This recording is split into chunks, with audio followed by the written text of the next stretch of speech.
처음엔 몰랐습니다. 그 사람이 이렇게 될 줄은. 오랫동안 알고 지냈습니다. 밥도 같이 먹고 힘든 일도 같이 겪었습니다. 그 사람이 어려울 땐 제가 먼저 손을 내밀었고 제가 힘들 땐 그 사람이 옆에 있어줬습니다. 그래서 믿었습니다. 그런데 어느 날 제가 솔직하게 털어놓은 이야기가 엉뚱한 곳에서 들려왔습니다. 제가 힘들다고 했던 말이 제 약점이 되어 돌아왔습니다.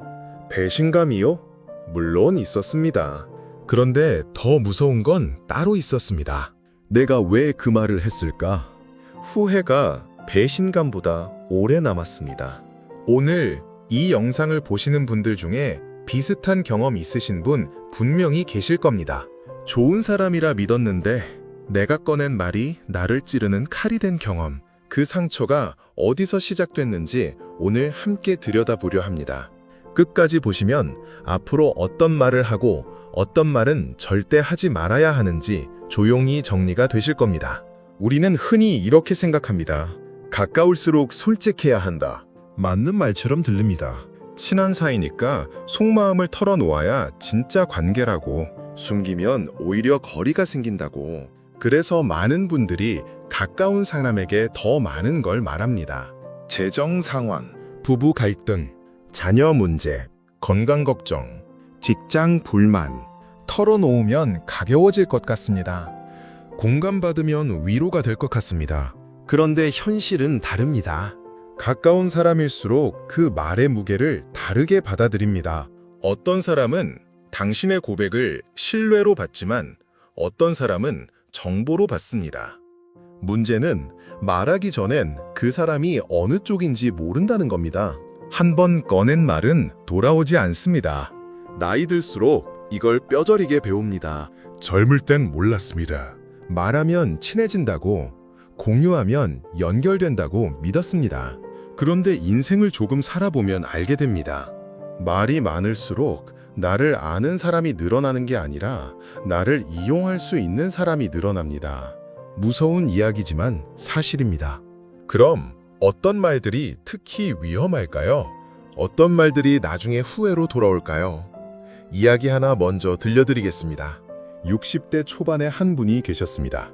평생 성실하게 살았고 퇴직 후에는 조용히 여생을 보내려 하셨습니다. 그런데 퇴직하고 나니 의외로 오랜 친구 한 명이 자주 연락을 해왔습니다. 반가웠습니다. 바쁘게 살 땐 만나지 못했는데 이제 시간도 생겼으니 같이 밥 먹고 산책하고 이런저런 이야기를 나눴습니다. 그 친구가 물었습니다. 퇴직금 받았어? 요즘 좋은 데 있는데. 별 생각 없이 대답했습니다.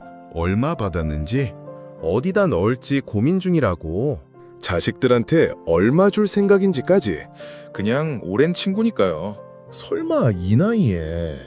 몇 달 뒤 그 친구는 좋은 투자처라며 소개를 해왔습니다. 처음엔 거절했습니다. 그런데 몇 번을 더 만나다 보니 어느새 서류에 도장을 찍고 있었습니다. 결과는 말씀 안 드려도 아실 겁니다. 그분이 가장 후회한 건 돈을 잃은 것보다 그 사람을 믿었던 자신이었습니다. 그리고 그보다 더 후회한 건 말하지 않아도 될 걸 말했다는 겁니다. 그때 그 말만 안 했어도. 사람은 변하지 않습니다. 다만 당신이 쓸모 있을 때와 없을 때 다른 얼굴을 보여줄 뿐입니다. 이 문장이 서늘하게 느껴지신다면 살면서 비슷한 걸 겪으신 겁니다. 왜 우리는 이걸 알면서도 반복할까요?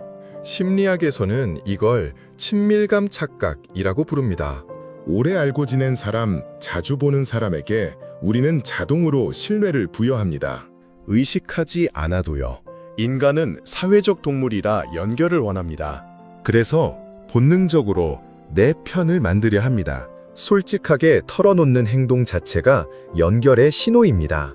문제는 상대방이 같은 신호를 보내는 게 아닐 수 있다는 겁니다. 당신이 친밀감으로 말할 때 상대는 정보로 듣고 있을 수 있습니다. 특히 나이 들수록 이 간극이 더 커집니다. 젊을 때는 실수해도 회복할 시간이 있습니다. 하지만 나이가 들면 한 번의 말실수가, 한 번의 판단착오가 수십 년을 무너뜨리기도 합니다.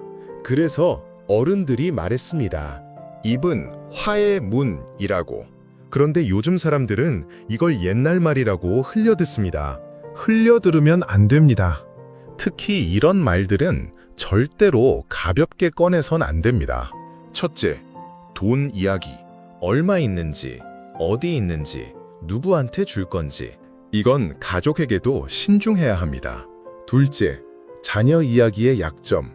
내 자식이 힘들다, 사업이 안 된다, 이혼했다. 이 말이 밖에 나가면 결국 자식에게 상처로 돌아옵니다. 셋째, 부부 갈등의 속내. 배우자 흉을 보면 당장은 시원합니다.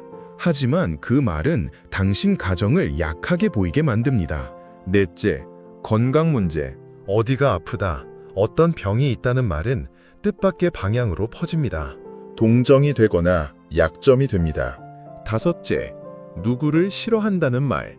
공통 지인 앞에서 특정인 흉을 보면 그 말은 반드시 그 사람에게 전달됩니다. 인간관계의 법칙입니다. 이 5가지, 가까운 사람 앞에서도, 아니, 가까운 사람 앞에서 더욱 조심해야 합니다. 그렇다면 어떻게 해야 할까요? 모든 사람을 의심하라는 말이 아닙니다. 모든 관계를 끊으라는 말은 더욱 아닙니다. 다만 기준이 필요합니다. 말을 아끼는 것, 그건 냉정한 게 아닙니다. 나를 지키는 겁니다. 진짜 가까운 사람은 내가 약점을 꺼내도 그걸 무기로 쓰지 않습니다. 오히려 더 소중히 다룹니다. 그런 사람이 진짜입니다. 그런 사람이 몇 명이나 됩니까? 손에 꼽히면 많은 겁니다. 나머지 사람들에게는 웃으면 됩니다. 밥 먹으면 됩니다. 좋은 날씨 이야기, 가벼운 안부. 그 이상은 꺼내지 않아도 됩니다. 그게 신뢰가 아닙니다. 그게 지혜입니다. 이런 사람을 특히 조심하십시오. 유독 남 이야기를 자세히 아는 사람, 다른 사람의 속사정을 쉽게 꺼내는 사람. 그 사람은 당신 이야기도 똑같이 꺼낼 겁니다. 또 하나, 내 말을 들을 때 유독 눈을 빛내는 사람, 공감하는 것 같지만 사실은 수집하고 있는 겁니다. 반대로 이런 사람은 가까이 두어도 됩니다. 내 잘못도 조용히 말해주는 사람, 남 이야기를 함부로 옮기지 않는 사람, 내가 힘들 때 뭔가를 얻으려 하지 않는 사람. 관계의 질은 숫자가 아닙니다. 누군가 한 명이라도 그런 사람이 있으면 그 인생은 풍요롭습니다. 결국 사람은 자신이 선택한 관계 속에서 만들어집니다. 누구 곁에 있느냐가 당신이 누구인지를 말해줍니다. 이 말이 마음에 걸리신다면 지금 당신 곁에 있는 사람들을 한번 돌아보시기 바랍니다. 오늘 이야기 어떠셨습니까? 어쩌면 지금 누군가가 떠오르셨을지 모릅니다.